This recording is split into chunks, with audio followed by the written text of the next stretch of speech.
जय जिनेन्द्र। 16 कारण भावनाओं का स्वरूप इन दिनों पाठशाला में आपको बताया जा रहा है। 2 भावनाओं की चर्चा पिछले 2 दिनों में हमने की, दर्शन विशुद्धि और विनय संपन्नता। क्रम से आज 16 कारण भावनाओं में तीसरी भावना का वर्णन होगा, शील वृतेष्वनतिचार। आइए देखें इसका क्या स्वरूप है और इसमें हमें क्या करना होता है। तीसरी भावना का क्या स्वरूप है? तीसरी भावना का नाम देखो, शील वृतेष्वनतिचार। अर्थ क्या होता है? शील और व्रतों में दोष न लगने देना। शील व्रतेषु अनतिचार, अर्थात शील और व्रतों में दोष न लगने देना। व्रत क्या है? अणुव्रत या महाव्रत, ये व्रत हैं। शील क्या है? इनको पालन करना है ना, तो इनको पालन करने में कषाय का त्याग होना बहुत जरूरी है। तो इनको पालने में कषाय की प्रवृत्ति का त्याग करना, उसका नाम है शील। और प्रवृत्ति कैसी हो? निर्दोष प्रवृत्ति, इसका नाम है शील। और व्रतों में दोष नहीं लगने देना। शील का अर्थ अगर हम श्रावक की अपेक्षा लें तो व्रत माने 5 अणुव्रत और शील माने 3 गुणव्रत और 4 शिक्षाव्रत। अर्थात श्रावक अगर इस भावना का पालन करेगा तो वह अपने अणुव्रतों में और गुणव्रत और शिक्षाव्रत रूप 7 शील में, इनमें दोष नहीं लगने देगा। मुनि महाराज अगर इस भावना का पालन करेंगे तो वे अपने व्रतों में या अपने 28 मूल गुणों में और उनके शील माने जो उनके उत्तर गुण हैं, उनका पालन करेंगे और उनको भी निर्दोष रखेंगे। ये होता है शील वृतेष्वनतिचार। किन्हीं किन्हीं आचार्यों ने इस भावना के अंतर्गत मुख्यतः ब्रह्मचर्य की दी है। शील माने ब्रह्मचर्य में और व्रतों में अतिचार न लगने देना, इनका निर्दोष पालन करना, मेरे शील और मेरे व्रतों में दोष न लग जाए, ऐसी भावना निरंतर रखना, इसका नाम है शील वृतेष्वनतिचार नाम की तीसरी भावना। शील और व्रतों में कितने तरह के दोष लगते हैं? 4 तरह के दोष लगते हैं। आचार्यों ने लिखा है, पहला अतिक्रम, दूसरा व्यतिक्रम, तीसरा अतिचार और चौथा अनाचार। जो व्रत हमने, जो नियम या जो व्रत हमने ग्रहण कर लिए हैं, उनके प्रति मन में अनादर का भाव हो जाना, क्या मुसीबत में पड़ गए। महाराज के कहने से हमने 8 प्रतिमा ले ली, लेकिन 8वीं प्रतिमा हमसे झिल नहीं पाएगी, ऐसा अनादर होना, इसका नाम है अतिक्रम। ये है अतिक्रम। व्यतिक्रम, जो हमने व्रत या नियम लिए हैं, उनकी जो मर्यादाएं हैं, उन मर्यादाओं का उल्लंघन कर देना। तीसरा होता है अतिचार, उनमें दोष लगा लेना यदा कदा, उसका नाम अतिचार है। और अनाचार का मतलब होता है लिए हुए व्रत की भावना परवाह ही नहीं करना, नष्ट होता है तो हो जाने दो, ये समझना हमने व्रत लिया ही नहीं, ऐसा अगर हो जाता है तो उसे हम कहते हैं अनाचार। 4 प्रकार के दोष शील और व्रतों में सब में लगते हैं। आचार्यों ने मुख्यतया अतिचारों की वर्णन सब जगह किया है।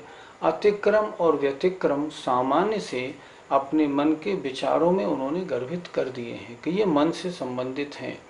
और जिन अतिचार का मतलब होता है व्रत या शील का एक देश नष्ट हो जाना या भंग हो जाना, इसका नाम है अतिचार। अनाचार में तो लिया हुआ नियम संपूर्ण नष्ट हो जाता है और महान पाप का भी बंध होता है। इसलिए लिए हुए शील और व्रतों में अतिचार न लगे, ऐसी निरंतर भावना रखने वाले जीव के तीर्थंकर प्रकृति का बंध होता है। अहिंसा व्रत के कौन कौन से अतिचार हैं? देखें, अहिंसा व्रत के मामले में मान लो हमने कोई पशु पाल रखा है, उसे हम कस के बांध के रखें ताकि वो गर्दन भी हिला नहीं पाए ढंग से, ये पहला बंध नाम का अतिचार है। उसे डंडों से कोड़ों से मारना, उसके अंगों का छेद कर लेना, ये बध नाम का अतिचार है। छेद, उसके कान नाक, अब नाक में रस्सी पहनानी है तो उसके नाक का छेद करना। घोड़ा है, उसके पैर में नाल ठोकनी है तो उसमें नाल की कीलें ठोकना, छेद नाम का अतिचार है। ये व्रत वाला जो होता है वो इन कार्यों को नहीं करता। जितना वजन लादना चाहिए उससे ज्यादा बोझा लादना, और समय पर उसको खाना या पानी नहीं देना, ये 5 अहिंसा व्रत के अतिचार हैं। मतलब मुख्यतया ये श्रावक की अपेक्षा लिखे गए। मुनि महाराज की अपेक्षा अगर देखें, मुनि महाराज ने अहिंसा महाव्रत लिया है। अब अहिंसा महाव्रत के अतिचार कौन से बैठेंगे? जैसे पंखे में रहना, कूलर में रहना, एसी में रहना, फ्लश में निपटने जाना, कार में या गाड़ी में बैठना, ये सब अहिंसा महाव्रत के अतिचार हैं। अगर कोई महाराज ऐसा करते हैं तो अतिचार अहिंसा महाव्रत में दोष लगाते हैं, और अगर निरंतर करते हैं, उसकी ओर उनका ध्यान ही नहीं है, रोज की उनकी क्रिया है, समझना उनकी अहिंसा महाव्रत है ही नहीं, ये समझना। सत्य व्रत के कौन कौन से अतिचार हैं? आचार्यों ने इसके भी 5 अतिचार लिखे हैं। पहला है झूठा उपदेश देना। दूसरा उन्होंने लिखा है किसी की गुप्त बात को सबके सामने प्रकट कर देना। तीसरी बात झूठे लेख लिखना, अर्थात ऐसे लेख लिखना जिनका आगम से संबंध नहीं, जिनमें कोई तथ्य नहीं, जो लोगों को तथ्य से भटकाने वाले हों, ऐसे लेख लिखना।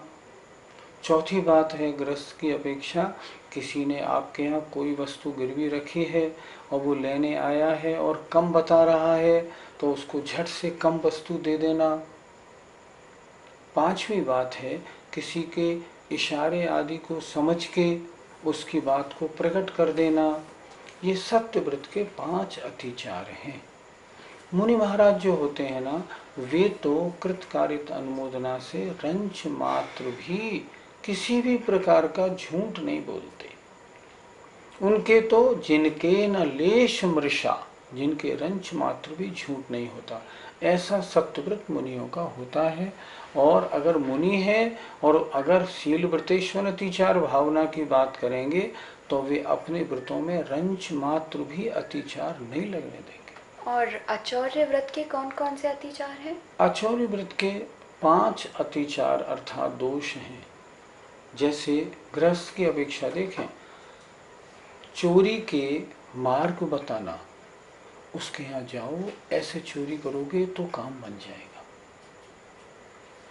उस चोर के अलावा वो जो चीज लाया वो नहीं, बल्कि बाजार से चोरी का माल खरीदना, दूसरा दोष है।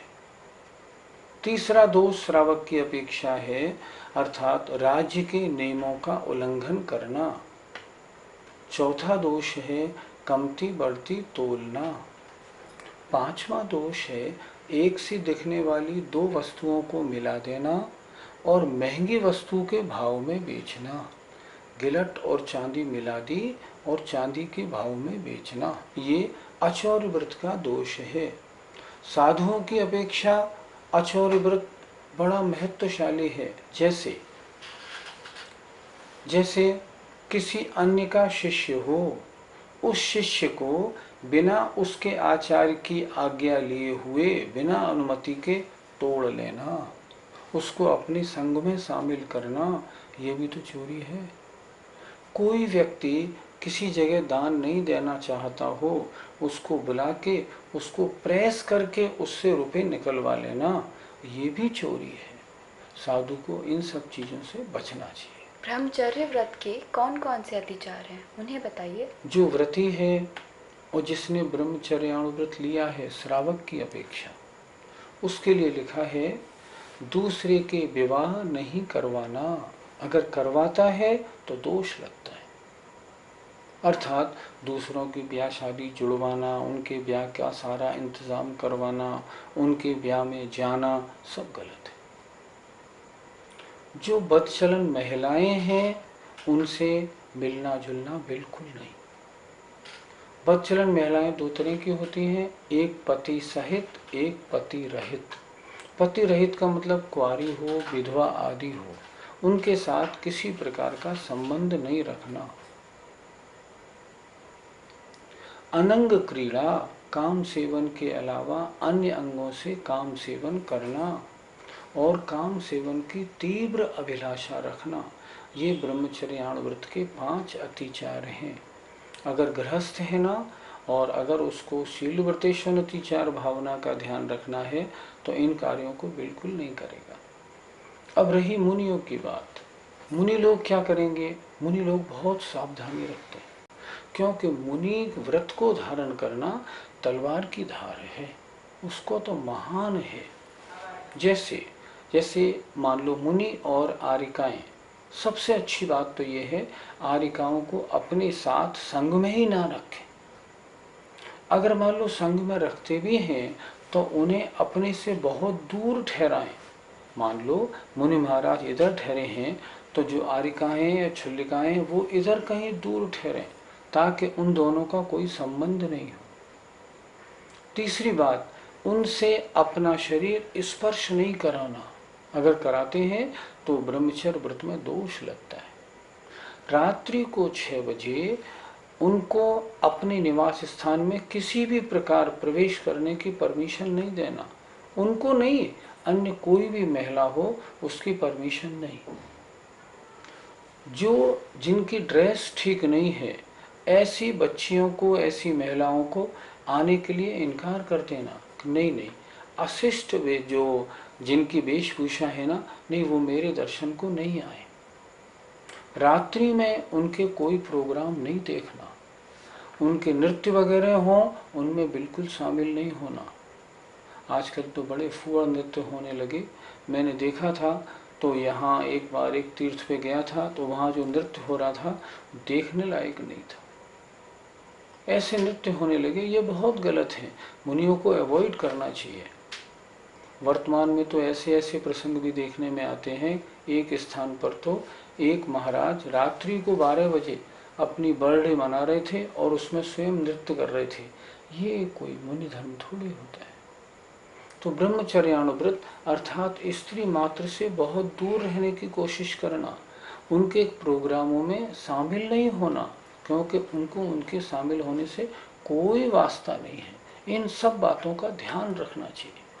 मुनि तो महिलाओं से बहुत दूर रहता है। आचार्यों ने लिखा है शास्त्रों में, महिला चाहे 80 वर्ष की वृद्ध क्यों ना हो, फिर भी मुनि उससे बिल्कुल दूर रहे, ताकि उसका ब्रह्मचर्य सुरक्षित रहे। आपने अभी व्रतों के अत्याचारों के बारे में तो बताया, अब कुछ शील के अत्याचारों के बारे में भी बताइए।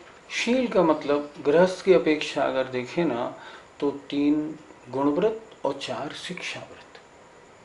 जैसे पहला गुणव्रत है दिग्व्रत। दिग्व्रत में जो मर्यादा दशों दिशाओं में की हो उसका उल्लंघन कर देना, अपने क्षेत्र को बढ़ा लेना या लिए हुए नियम को भूल जाना, ये दिग्व्रत में दोष है। देशव्रत में क्या दोष है? देशव्रत की जो मर्यादा है उससे बाहर किसी को भेजना, बाहर से कुछ सामान मंगाना, टेलीफोन वगैरह सुनना, ये देशव्रत में दोष है।